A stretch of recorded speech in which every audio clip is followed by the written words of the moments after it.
அருட்பெரும் ஜோதி ஆனந்த வணக்கம். அன்பு அன்பர்களே, இமயமலையிலிருந்து இந்த பதிவு உங்களுக்காக. நானும் ஐயா சேர்ந்து இமயமலையில் இருக்கக்கூடிய முக்கியமான ஆதி கைலாசம் ஓம் பர்வத் என்கின்ற தெய்வீக இடத்திற்கு வந்தோம். இந்த இடத்தை பற்றிய நிறைய ஆன்மீக அன்பர்களுக்கும் சிவனடியார்களுக்கும் தமிழர்களுக்கும் தெரியாமல் இருக்குது. அந்த இடத்தோட அருமையும் பெருமையும், அதை பயணம் செய்யக்கூடிய பாதைகளும், யார் வரலாம் யார் வரக்கூடாது, என்ன மாதிரியான கால சூழல்கள் இருக்கும், அங்கே இருக்கக்கூடிய அதிர்வலைகள் என்ன என்பதை பற்றிய பல்வேறு விதமான கேள்வி பதில் செஷனாக தான் இது இருக்க போகுது. ஸோ முழுமையாக பார்த்தீங்க அப்படின்னா இந்தியாவில் இருக்கக்கூடிய இன்னொரு சிவபூமியின் உணர்வை நீங்கள் உணர முடியும். ஐயா வள்ளலார் மிஷன் ஃப்ரம் திருவண்ணாமலை ஜானகிராம் ஐயான்னு சொல்லுவாங்க, சாதுக்கள். அவர் மூலமாக நான் ஆதி கைலாயத்தில் இருந்து தான் இந்த பதிவை உங்களுக்காக பதிவு செய்கிறேன். முழுமையாக பார்த்து பயன்படுத்தி வளம் பெறுங்கள். அரட்பெருஞ்சல். வணக்கம் ஐயா. வணக்கங்க ஐயா. இந்த ஆதி கைலாயம் எங்கே இருக்குங்க? ஆதி கைலாயம் அப்படின்றது இந்தியாவில் தான் இருக்குது. நீங்கள் கேட்ட கேள்வி ஒரு நல்ல கேள்வி. காரணம் என்னென்னா, கைலாயம்னாலே எல்லாரும் நினச்சிக்கிட்டு இருக்கிறது எங்கே இருக்குன்றது ஒரு ஐடியாவே இல்லை. முதல் ஆதி கைலாயம்னா என்ன, கைலாயம்ன்ற ஒரு ஐடியாவே இல்லாமல் இருக்கிறாங்க. கைலாயம் என்பது எல்லாருமே நினச்சிட்டு இருக்கிறது இமயமலையில் ஏதோ ஒரு குன்று. இப்போ திருவண்ணாமலைக்கு போனால் ஒரு மலை இருக்கும், அந்த மாதிரி ஏதோ ஒரு குன்று இருக்குது அப்படின்னு நினச்சிட்டு இருக்காங்க. அதாவது இமயமலை என்பது ஒரு தனி குன்று கிடையாது. எப்படி நமக்கு தமிழ்நாட்டில் மேற்கு தொடர்ச்சி மலை ஏறத்தாழ கன்னியாகுமரி திருவனந்தபுரத்துக்கு பக்கத்தில் தொடங்கி ஏறத்தாழ கோவாவை தாண்டி போகுதோ, ஏறத்தாழ 6000 கிலோமீட்டர்னு சொல்கிறாங்க. அது மாதிரி இமயமலை தொடர்ச்சி என்பது பார்த்திங்கன்னா நம்ம இந்தியாவில் ஜம்மு காஷ்மீர், ஹிமாச்சல், உத்தரகண்ட், நேபாள், சிக்கிம், பூட்டான், அஸ்ஸாம், அருணாச்சல பிரதேசன்னு பல ஆயிரம் கிலோமீட்டர்கள் இதன் தொடர்ச்சி இருக்குது. அந்த இமயமலை தொடர்ச்சி சைனா பக்கம், திபெத் பக்கம் இருக்குது. அதில் ஒரு மலை குன்று தான் கைலாயம் சொல்லுவாங்க. ஆனால் அது இப்போ திபெத்தில் இருக்குது, சீன கட்டுப்பாட்டில் இருக்குது. இந்த ஆதி கைலாயம்ன்றது சீனா நேபாள எல்லையில் இந்தியாவுக்குள்ளே அமைஞ்சிருக்கு. இந்தியா. நல்லதுங்க நல்லதுங்க. இப்போ இந்த ஆதி கைலாயத்திற்கு நம்ம சென்னையிலிருந்து, தமிழர்கள் சென்னையிலிருந்து எப்படி பயணம் ட்ராக்ல போகலாம்? ட்ரெயினாக இருந்தால், விமானமாக இருந்தால் எப்படி போகலாம்? ஓகேங்க, நல்ல கேள்வி. நீங்கள் கேட்ட கேள்வி எப்படி பயணம் பண்ணலான்னு. ஆனால் அதுக்கு முன்னாடி ஒரு தகவல் சொல்லிடுறேன். பெரும்பாலும் எல்லாரும் இமயமலை பயணம் பண்ணணுன்றது ஒரு பெரிய கனவாக தான் இருக்குது. தமிழ்நாட்டிலேருந்து வரவங்க எல்லாரும் வாழ்க்கையில் ஒரு இடம் இமயமலை போய் பார்த்துட மாட்டோமா, அந்த பனிச்சிகரங்களை பார்க்க மாட்டோம்னு நினைக்கிறோம். அதற்கு பெரும்பாலான பேர் தேர்ந்தெடுக்கக்கூடிய அந்த பயண ரூட், அந்த பயணப்போக்குன்றது டெல்லி போய் ஹரித்வார், ரிஷிகேஷ் போகிறாங்க. அப்புறம் கேதார்நாத், பத்ரிநாத் இதெல்லாம் போயிட்டு வந்துடுறாங்க. ஆனால் சமீப காலமாக கூட்டங்கள் அளவுக்கு அதிகமாக இருக்குது. ஸோ அங்கே பார்த்தீங்கன்னா கூட்டம், ஒரு அமைதியாக உட்காந்து வழிபாடோ தியானமோ அப்படின்றதுக்கான வாய்ப்புகள் குறையுது. அப்போ இந்த ஆதி கைலாய ஓம் பருவத்தில் அந்த பயணத்தை எப்படி வரதுன்னு சொல்கிறதுக்கு முன்னாடி அதோட சிறப்பு என்னென்னா, இயற்கை எழில் மிகுந்த இடம், ரொம்ப குறைவான நபர்கள் போகிற இடம். இன்னும் இந்தியாவில் இருக்கவங்களுக்கே தெரியாது, இன்னும் தமிழ்நாட்டில் இருக்கவங்களுக்கு தெரிய வாய்ப்பில்லை. இந்தியாவில் இன்னும் டெல்லியில் இருக்கவங்களுக்கே இந்த பகுதி தெரியாது. ஸோ நம்ம தமிழ்நாட்டிலேருந்து எப்படி வரலாம் அப்படின்னா, உங்களுக்கு ட்ரெயின் வழியாகவும் வரலாம், விமானத்தின் வழியாகவும் வரலாம். உங்களுடைய பொருளாதாரம் காலத்துக்கு ஏற்றாப்படி. இப்போ நீங்கள் ட்ரெயினில் வரணும்னு நினைக்கிறீங்க அப்படின்னா சென்னையிலேருந்து டெல்லி வந்துடணும். டெல்லியிலேருந்து ராணிகேத் எக்ஸ்பிரஸ்னு ஒரு எக்ஸ்பிரஸ் இருக்குது, இரவு பயணம், பகல்லே இருக்குது. டெல்லியிலேருந்து நீங்கள் சேர வேண்டிய இடம் அப்படின்னு பார்த்தீங்கன்னா காத்கோடதாம். இந்த காத்கோடம் தாமுக்கு ட்ரெயின்லேயும் வரலாம், இல்லை டாக்ஸிலையும் வரலாம், பஸ்ஸுலேயும் வரலாம். காத்கோடதாம் வந்த பின்னாடி நீங்கள் உத்தரகண்ட் அந்த மாநிலத்தில் அமைந்திருக்கக்கூடிய பித்தோரகர் அப்படின்றது தான் பார்த்தீங்கன்னா ஒரு முக்கியமான நகரம். முதல் நீங்கள் அங்கே சேர்ந்துடணும். ஐயா இப்போ எனக்கு காலை இவ்வளோ டைம் எடுக்கு, ஏன்னா சென்னை டெல்லி வரணும், இவ்வளோ டைம் எடுக்குது, இடத்துல 2 நாள் ஆயிடும். ஒரே நாளில் வர முடியுமா, இல்லை ஒரு உடனடியே கிளம்பி வர முடியுமானா விமானத்தில் வர முடியும். சென்னையிலேருந்து டெல்லிக்கு நீங்கள் எங்கே இருந்தாலும் டெல்லிக்கு விமானத்தில் வந்துடலாம். சென்னை ஆர் பெங்களூர், ஹைதராபாத், கேரளா எங்கே இருந்தாலும் சவுத் இந்தியாவிலேருந்து டெல்லி வந்துடணும். டெல்லியிலேருந்து வாரத்திற்கு 3 முறை, இப்போ நான் பேசிகிட்டு இருக்கிற நேரம் சூழல், வருங்காலங்கள் அந்த சூழல் மாறும். டெல்லியிலேருந்து பித்தோரகர் அப்படின்ற இடத்துக்கு விமானத்தில் வந்துடலாம். ஸோ இது 2 நாள் வரது, இது 1 நாள்லேயே வந்துடலாம். ஸோ இந்த பித்தோரகர் தாங்க கேட்டுங்கய்யா. ஓகேங்க. இப்போ பித்தோகர் வந்ததுக்கு அப்புறம் இங்கே இருந்து என்ன மாதிரியான வாகனங்கள், என்ன மாதிரியான பயணங்களில் ஏற்பாடு பண்ணி போகணுங்கய்யா? நல்லதுங்க. இப்போ பித்தோரகர் வந்துடுறீங்க, நீங்கள் பைக்கிலையும் ட்ராவல் பண்ணலாம், ஒரு டாக்ஸிலையும் ட்ராவல் பண்ணலாம், பப்ளிக் டிரான்ஸ்போர்ட்டும் இருக்குது. நீங்கள் ஒரு டூர் ஆர்கனைசர் மூலமாக ஆர்கனைஸ் பண்ணி ஒரு ஜீப்லேயோ டெம்போ ட்ராவலர்லேயோ போயிடலாம். ஸோ நீங்கள் பித்தோரகர் உடனே பயணத்தை தொடங்கிடலாம். விமானத்தில் வரீங்கன்னா நீங்கள் தங்க தேவையில்லை. எனக்கு காலம் இருக்குது, நேரம் இருக்குது அப்படின்னா ஒரு நாள் தங்கி போகலாம். ட்ரெயினில் பஸ்ஸில் வரவங்க கண்டிப்பாக பித்தோர்கரில் ஒரு நாள் தங்கி ஆகணும். ஏன்னா ஒரு இமயமலையில் உத்தரகண்ட் மாநிலத்தில் ஒரு பெரிய நகரம், இடத்துல நம்ம ஊர் சொல்லணும்னா ஊட்டி கொடைக்கானல் மாதிரி இருக்கும். அதையோட சிறப்பு என்னன்னா இமயமலை பனிச்சேரங்கள் சூழ இருக்கும். ஸோ இங்கே வந்துட்டு இங்கேருந்து நம்ம அடுத்த டெஸ்டினேஷன் எங்கே போகணும்னா டார்ச்சுலா அப்படின்ற ஒரு இடத்துக்கு போகணுங்க ஐயா. ஓகேங்க. அந்த டார்ச்சுலா வந்து நேபாளுக்கு பக்கத்தில் இருக்குதுன்னு சொல்கிறாங்க. நேபாளம் தானே? ஆமாம். ஏறத்தாழ நீங்கள் இந்த பித்தோரகர் வர ஆரம்பிக்கும் பொழுதே பித்தோரகர்லேருந்து ஒரு 30 கிலோமீட்டர் பயணம் பண்ண பின்னாடி நீங்கள் நேபாளை ஒட்டியே தான் போவீங்க. இல்லை இன்னொரு விஷயம் எல்லாரும் தெரிஞ்சுக்கணும். இப்போ எல்லாருமே இந்த யாத்திரைக்கு நினச்ச உடனே போயிட முடியுமா அப்படின்னா அது முடியாது. காரணம் என்னன்னா நம்ம பயணிக்கிறது இந்தியா தான், இந்திய குடிமக்கள் எல்லாரும் வரலாம். ஆனால் இது இந்திய நேபாள சீன எல்லையில் இருக்கிறதுனால ஒரு இன்னர் லைன் பர்மிட் அப்படின்னு சொல்லுவாங்க. நீங்கள் யூஸ்வலாக வந்து பார்த்தீங்கன்னா நம்ம திரிபுரா, அருணாச்சல பிரதேஷ் அங்கெல்லாம் போகிறீங்கன்னா நார்த் ஈஸ்ட் ஸ்டேட்னு சொல்லுவாங்க. அங்கெல்லாம் போகும்போது இன்னர் லைன் பர்மிட் இருக்கு. ஸோ நீங்கள் ஒரு டூர் ஆர்கனைசர் மூலமாக வரீங்கன்னா அவங்களே ஆர்கனைஸ் பண்ணி தருவாங்க. இல்லை சோலோ ட்ராவலராக வரீங்க, எனக்கு டைம் இருக்குன்னா டார்ச்சுலா போயிட்டீங்கன்னா உங்கள் ஆதார் கார்டு, கையில் பாஸ்போர்ட் இருந்தால் பாஸ்போர்ட் எடுத்துங்க. அப்படி பாஸ்போர்ட் இல்லைன்னா போலீஸ் வெரிஃபிகேஷன் சர்டிஃபிகேட் ஒன்று நீங்கள் ஆன்லைனில் அப்ளை பண்ணி அதை சென்னையிலேருந்து வரும்போதே தமிழ்நாட்டில் வரும்போது எடுத்துகிட்டு வந்துட்டா சொந்தமாகவும் பண்ணிக்கலாம். இல்லை உங்கள் ஏஜென்ட்டை கொடுத்தா பண்ணி கொடுத்துருவாங்க. So medical fitness certificate, Aadhaar card, அடுத்து பாஸ்போர்ட் இல்லாதவங்க போலீஸ் வெரிஃபிகேஷன் சர்டிஃபிகேட். நல்லதுங்க. இதை வச்சு இன்னர் லைன் பர்மிட் வாங்குறதுக்காக நம்ம டார்ச்சுலாவில் தங்கணும் இருக்கு. ஓகே. இப்போ இன்னர் லைன் பர்மிட் எதனால் வாங்க சொல்கிறாங்க? அது வந்து ராணுவ கட்டுப்பாட்டில் இருக்குது அப்படிங்கிறக்காகவா? இல்லை, 2 விஷயம். உண்மையிலே நம்ம பயணிக்கக்கூடிய, அதாவது டார்ச்சுலாவுக்கு அப்புறமா ஏறத்தாழ ஒரு 50 கிலோமீட்டர் நீங்கள் பயணத்தை ஆரம்பித்த பின்னாடி ஒரு இடம் வரும். அதான் ஃபஸ்ட்டு செக் போஸ்ட். ஏன்னா நேபாளமும் சீனாவும் நீங்கள் கூகுள் மேப்லேயே பார்க்கலாம். இந்த இடம் வந்து ஒரு ட்ரையாங்கிளாக இருக்கும். எந்த ஃபென்ஸுமே இருக்காது, எந்த பவுண்டரியுமே இருக்காது. நீங்கள் எந்த எல்லைக்குள்ளே வேணாலும் போயிட்டு வந்துட முடியும். அதனால யார் போறா வரான்ற ஒரு கட்டுப்பாடு வேணுன்றதுனால ராணுவத்துக்கும் அரசுக்கும் ஒரு கட்டுப்பாடு எடுத்துக்கிறாங்க. நல்லதுங்க. இப்போ இந்த பர்மிட் வாங்கிட்டோம்னா எத்தனை நாள் நம்ம அங்கே இருந்துக்கலாங்கய்யா? அந்த பர்மிட் பெரும்பாலும் 4 நாள் தான் தராங்கய்யா. 4 நாளில் நம்ம இருந்துட்டு திரும்பி வந்துடும். 4 நாளில் நீங்கள் உங்கள் பயணத்துக்குள்ளே போய் திரும்பி வந்துடணும். ஓகேங்க. இப்போ நம்மளோட சிவனடியார்கள் அப்படின்னு பார்த்தோம்னா மலேசியாவில் இருக்கிறவங்களும் இலங்கையில் இருக்கிறவங்க நிறைய பேர் இருக்காங்க. அவங்க கைலாயத்துக்கு ஈஸியாக போயிட்டு வராங்க. இப்போ அவங்க இந்த ஆதி கைலாயத்துக்கு வரணும்னா என்ன டாக்குமெண்ட், அல்லது அவங்க வர முடியுமா முடியாதா? இப்போ அதில் ஒரு என்ன சொல்கிறதுனா ஒரு ஆதார் கார்டு அப்படின்றது மஸ்ட்டாக இருக்குது. வெளிநாடுக்காரங்க வரக்கூடாது, இல்லை ஃபாரினர் வரலாம் போகலான்றப்பல சப்ஜெக்ட் இல்லை. அந்த இன்னர் லைன் பர்மிட் அப்ளை பண்ணும்பொழுது ஒரு முக்கியமான டாக்குமெண்ட் என்பது இந்தியன் ஆதார் கார்டு. ஸோ அப்படின்னா நீங்கள் யாருமே வர முடியாது இப்போதைக்கு. ஆனால் ஆதார் கார்டு இந்தியர்களுக்கு மட்டும்தான் இப்போதைக்கு ஆதி கைலாயம் அலோடு இருக்குது. ஸோ இதை பார்க்கக்கூடியவங்க காத்திருங்க. மிக விரைவில் இந்திய அரசாருக்கான வாய்ப்புகளை தந்ததுக்கப்புறம் நீங்கள் வரலாம். ஏன்னா எல்லாத்துக்கும் விருப்பம் இருந்தாலும் சில இடங்களுக்கு சில நாட்டுக்காரங்க போக முடியாதுன்னு அந்தந்த நாட்டுக்குன்னு ஒரு ரூல்ஸ் இருக்குது.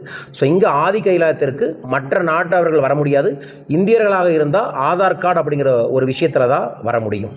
ஐயா, இப்போ வந்து இது வந்து பனிச்சகரங்களாக இருக்குது, அங்கே வந்து இயல்பான மனிதர்கள் வர முடியாது, அபரீதமான குளிரெல்லாம் இருக்கும் அப்படின்னு சொல்கிறாங்க. இப்போ இந்த நீங்கள் சொன்ன இடத்துக்கு மெயினான இந்த ஆதி கைலாயத்துக்கு போகக்கூடிய இடத்துல கிளைமேட் எப்படி இருக்கும், அதற்கு நம்மளோட ஆடைகள், நம்மளோட தயார் நிலைகள்லாம் என்ன பண்ணலாம், அல்லது எந்த மாதிரி உடல்நிலை இருக்கிறவங்க வரவே கூடாது? நல்லதுங்க. நம்ம ஏற்கனவே பேசிக்கிட்டு இருந்தோம், 2 விஷயம் இங்கே பார்த்துருவோம். ஸோ டார்ச்சுலா வரைக்கும் நம்ம பயணம் பண்ணுறோம். அதுக்கப்புறம் எப்படி பயணிக்க போகிறோம், அடுத்து என்ன ஆடைகள், என்ன மாதிரி, இதை நான் அழகாக தெளிவுபடுத்திடுறேன். ஸோ டார்ச்சுலா வந்த பின்னாடி ஒரு நாள் நீங்கள் தங்கலும். இன்னர் லைன் பர்மிட் தேவை.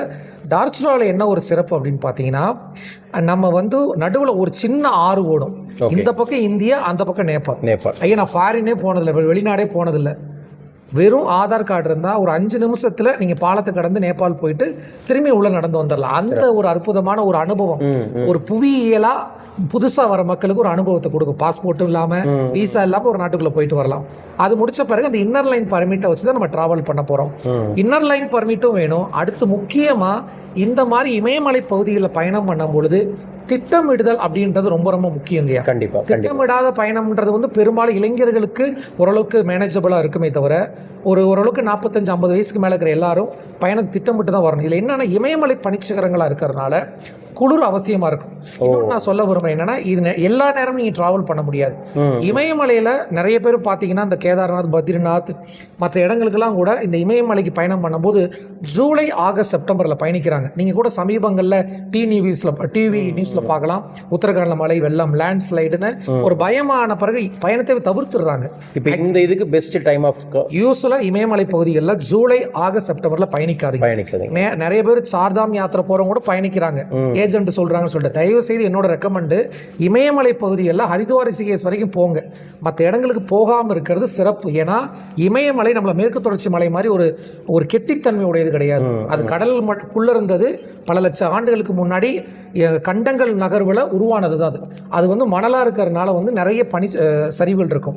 ஸோ நீங்கள் இமயமலையில் பயணிக்கிறதுக்கு சரியான மாதங்கள் பொதுவாக மே ஜூன் மிட்டு வரைக்கும், ஓகே, இல்லைன்னா அக்டோபர் நவம்பர். ஸோ நீங்கள் ஆதிக்கைலாயம் ஓம் பருவதம் வரணும்னாலும் மே ஜூன் நடு வரைக்கும் வரலாம். ஜூலை ஆகஸ்ட் செப்டம்பர் வர வேணாம். அக்டோபரில் யாத்திரா அந்த ரோடெல்லாம் நல்லா ஆயிடுச்சா அப்படின்றத தெரிஞ்சுக்கிட்டு அக்டோபர் நவம்பர் முதல் வாரம் வரைக்கும் தான் அனுமதிப்பாங்க. இது நவம்பர் கடைசியில் க்ளோஸ் பண்ணிடுவேன்னு சொல்கிறாங்க. அந்த மாதிரி ஏதாவது இருக்கு? ஆமாம், நவம்பர் முதல் வாரமே க்ளோஸ் பண்ணிடுவாங்க. ஓகே, அது எதனால் க்ளோஸ் பண்ணி? ஏன்னா பனி வந்து அதிகமாக ஸ்னோஃபால் ஆக ஆரம்பிச்சிடும். ஹெவி ஸ்னோஃபால் ஆயிரும். நீங்கள் தங்கக்கூடிய இடங்கள் ஐஸில் மூடிடும். ஏற்கனவே நீங்கள் கேள்விப்பட்ட மாதிரி இதில் யார் என்ன வயசில் வரலாம் அப்படின்னா, என்னோட பர்சனல் ரொம்ப குழந்தைகள் அவங்கள கொண்டு வர வேணாம். கர்ப்பிணி பெண்களும் தவிர்க்கலாம். ரொம்ப வயதானவங்க, எனக்கு நோய் இருக்குது நடக்கவே முடியாது அப்படின்றவங்க பயணத்தை தவிர்த்து கொள்ளலாம்.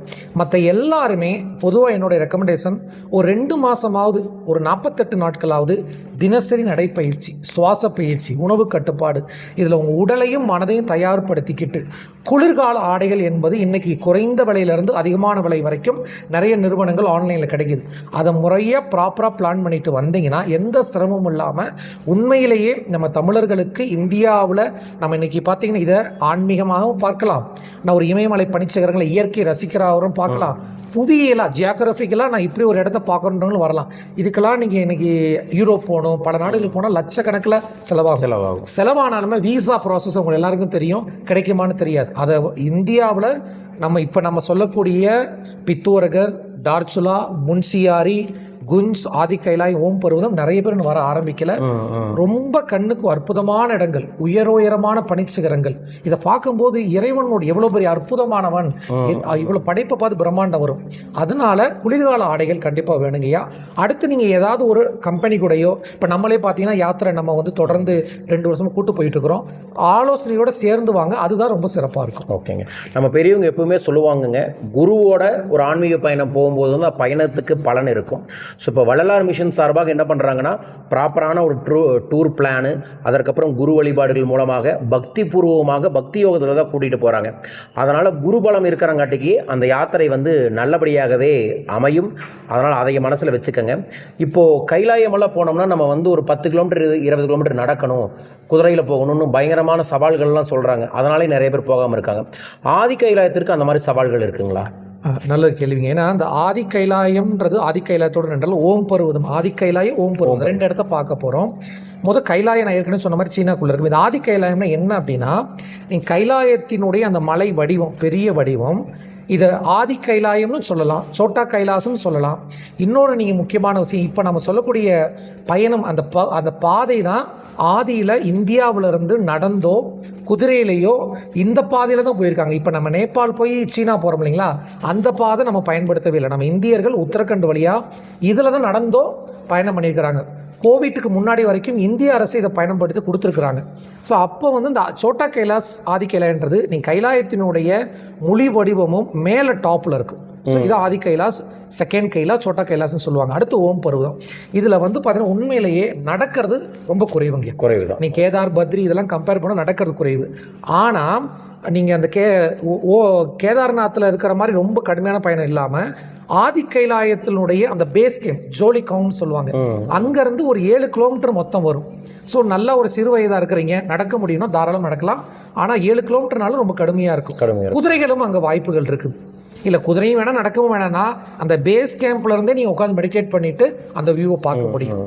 இப்போது இது வந்து இத்தனை நாள் தெரியல, இப்போது சமீபத்தில் நம்ம பாரத பிரதமர் போனதுக்கப்புறம் தான் ஃபேமஸ் ஆகிருக்கு அப்படிங்கிறாங்க. அவர் என்ன ரீசனுக்காக இதை வெளிப்படுத்தியிருக்கிறாரு? இல்லை என்ன அப்படின்னா, இந்த இடத்துக்கு வந்து 3-4 வருடம் வரை சாலை மார்க்கங்கள் கிடையாது, ரொம்ப நாள் ரோடே கிடையாது. இப்போ சாலை மார்க்கங்களை திறக்கிறாங்க. அடுத்து இராணுவத்துக்கும் அந்த பாதைகள் தேவைப்படுது. அடுத்து ஆதியில் இந்தியாவிலேருந்து கைலாயம் போயிட்டு வர்றதுக்கான பாதை மறுபடியும் டெவலப் ஆரம்பிக்கும் போது இதெல்லாம் வெளியே வர ஆரம்பிக்கும் போதும் பாரத பிரதமர் வந்து அந்த இடத்த வந்து பார்த்துட்டு போன பின்னாடி இன்னைக்கு வெளியே ஆதி கைலாயம்னா என்ன, ஓம் பருவத்தினா என்னன்னு நீ கூகுளில் எல்லாம் தேட ஆரம்பிக்கிறாங்க. ஸோ அது ஆன்மீக ரீதியாகவும் இயற்கை அழகு ரீதியாகவும் எல்லாத்துலேயும் கடந்திருக்கனால இப்போ மக்கள் கொஞ்சம் கொஞ்சமாக வர ஆரம்பிச்சுட்டு இருக்கிறாங்க. நல்லதுங்க. இந்த ஓம் பருவத்னு சொல்கிறோம், அது அந்த மலையோட சிறப்பு என்னங்கய்யா? ஓகே, இப்போ நீங்கள் ஆதிக்கைலாய ஓம் பருவத யாத்திரை வந்தீங்கன்னா ஒரு நாள் இப்போ நம்ம டார்ச்சுலாவில் இருந்து கிளம்பி இந்த இன்னர் லைன் பர்மிட்லாம் வாங்கிட்டு காலையில் கிளம்பி சாயந்தரத்துக்குள்ளே குஞ்ச் அப்படின்ற பகுதி, குஞ்சுன்னு சொல்லுவாங்க, நப்பல்சூன்னு சொல்லுவாங்க, அந்த பகுதியில் தங்கிடுவோம். காலையில் கிளம்பி ஒரு நாள் ஆதிக்கைலாயத்தை பார்த்துட்டு மறுநாள் வந்து தங்கிடணும். இது இந்த ரூட்டை புரிஞ்சுக்கணும். அடுத்த நாள் காலையில் பார்த்தீங்கன்னா லிப்பு லேக் பாஸ் அப்படின்னு ஒரு ரோடு இருக்குது. அது வந்து இந்தியாவிலேருந்து நம்ம கைலாயத்துக்கு போகக்கூடிய ரோட்லேயே வழியில் ஒரு இமயமலை சிகரம் இயற்கையாகவே பிரணவ மந்திரமான ஓம் மாதிரி, சான்ஸ்கிரிட் ஓம், தமிழ் ஓம் இல்லை, அந்த மாதிரி இயற்கையாகவே அமைஞ்சிருக்கு. அது பெரிய பிரம்மாண்டமாக இருக்கும். நீங்கள் கண்ணால் பார்த்தா தான் அது புரியும். அதை பார்க்க போகிறோம். அதை தான் ஓம் பருவத்துன்னு சொல்லுவாங்க. அதோடு இல்லாமல் இப்போ ஒரு வாய்ப்பு இருக்குது. அந்த ஓம் பருவத்திலேருந்து ஒரு 6-7 கிலோமீட்டர் உயரமான மலைச்சிகரத்துக்கு போனீங்கன்னா இந்திய எல்லைக்குள்ளே நின்று சீன எல்லைக்குள்ள, அதாவது சீன திபெத் எல்லைக்குள்ள கூடிய கைலாயத்தை ஒரு தூரத்துலேருந்து பார்க்குற வாய்ப்பு இருக்குது. நல்லதுங்க, நல்லதுங்க. இப்போ இந்த மாதிரி இதில் வந்து உணவு அப்படிங்கிறது ஒரு சவால்களாக தான் இருக்கும். உணவு என்ன மாதிரி கிடைக்குது, எப்படி இருக்குங்கய்யா? ஐயா, நான் ஒரு முக்கியமான குறிப்பிட்ட விஷயத்தை சொல்ல விரும்புகிறேன். பயணங்களில் வந்து பயணத்தை நீங்கள் உண்மையாக ஏற்று ரசித்து போகணும். பயணத்தை வரணும்னா உணவை வந்து நம்ம ரிலாக்ஸ் பண்ணிக்கணும். நம்ம ஒரு டீ வேணும், காஃபி வேணும், எனக்கு ரசம் வேணும், மோர் வேணும் அப்படின்னா நான் நம்ம ஊர்லேயே இருந்துக்கலாம். ஸோ இப்போ பார்த்தீங்கன்னா ஹரித்வார், ரிஷிகேஷ் அந்த பகுதி பயணங்கள்லாம் நிறைய கிடைக்க ஆரம்பிச்சிருச்சு. ஏன்னா நம்ம மக்கள் போகிறதுனால. இந்த பகுதியில் எளிமையான வட இந்தியாவுக்குன்னு ஒரு சிஸ்டம் இருக்குது. அது சார்ந்த எளிமையான சைவ உணவு எல்லா இடத்துலையும் கிடைக்குது. நல்லது. அந்த விதத்தில் நம்ம திருப்தி ஆகிட்டு வந்தோம்னால இப்போது ஏன்னா நம்ம நோக்கம் பயணம். ஆனால் உணவு வந்து எல்லா இடத்துலையுமே கிடச்சிக்கிட்டு இருக்குது. சுத்த சைவமான உணவு, எளிமையான உணவு.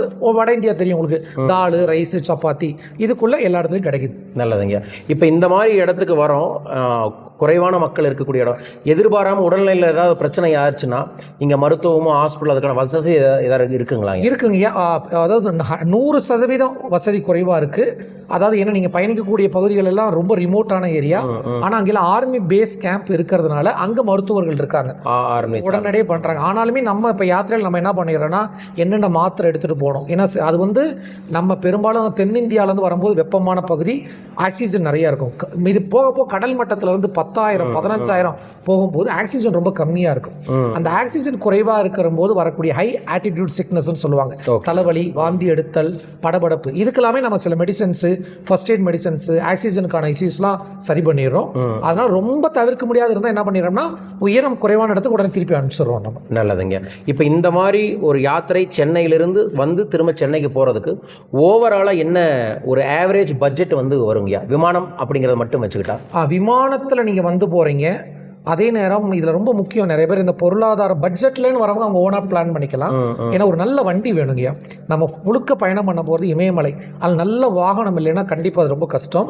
அடுத்து நல்ல தங்குற இடம் வேணும். ஏன் தங்குற இடம் வேணால் குளிர் தாங்கணும், சுடுதண்ணி வேணும், உணவு நல்லா எளிமையான உணவு தான் நல்லா இருக்கணும். ஸோ இதெல்லாம் பார்க்கும்பொழுது பார்த்தீங்கன்னா சென்னையிலேருந்து கிளம்பி வந்துட்டு போகிறதுக்கு ஒரு கம்ப்ளீட்டாக விமானத்தில் வந்துட்டு போகிற ஒரு 80,000 ரூபாய் ஆயிடுது இப்போதைக்கு. ஏன்னா உங்களுக்கு சென்னையிலேருந்து டெல்லியிலேருந்து பித்தோர்கர், திரும்பி பித்தோர்கர் டு டெல்லி, இந்த 4 விமானம், அப்புறம் எல்லா ஹோட்டல் சாப்பாடு, இதெல்லாம் ஒரு தரமான அது அப்படின்னு இந்த 80,000 ரூபான்றது செலவாகிடுதுங்க. நல்லதுங்க. நீங்கள் இது வரைக்கும் எத்தனை முறை சென்று வந்திருக்கீங்க? நான் இது வந்து என்ன 3வது முறை வந்திருக்கிறேங்க. ஓகேங்க. இப்போ நீங்கள் முதல் முறை வந்ததுக்கும் 3வது முறை வந்ததுக்கும் அந்த ஏரியா எவ்வளோ டெவலப் ஆகிருக்குங்க?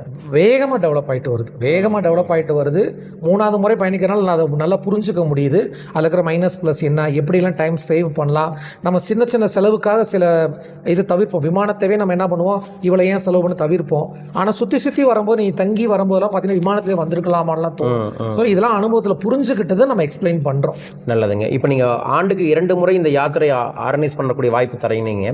இப்போ ஆண்டு என்ன மாதங்களில் ஒவ்வொரு ஆண்டும் ஏற்பாடு பண்ணுறீங்க? பெரும்பாலும் நம்ம மே மாதம் சஜஸ்ட் பண்ணுறோம். காரணம் என்னன்னா மே மாதம் தான் எல்லாரும் வர முடியுது. பிள்ளைகளுக்கு விடுமுறை லீவ் இருக்குது, வெயில் காலம் எல்லாரும், ஏன்னா குறைஞ்சது ஒரு 7-8 நாள் தேவைப்படுதுன்றதுனால மே மாதம்.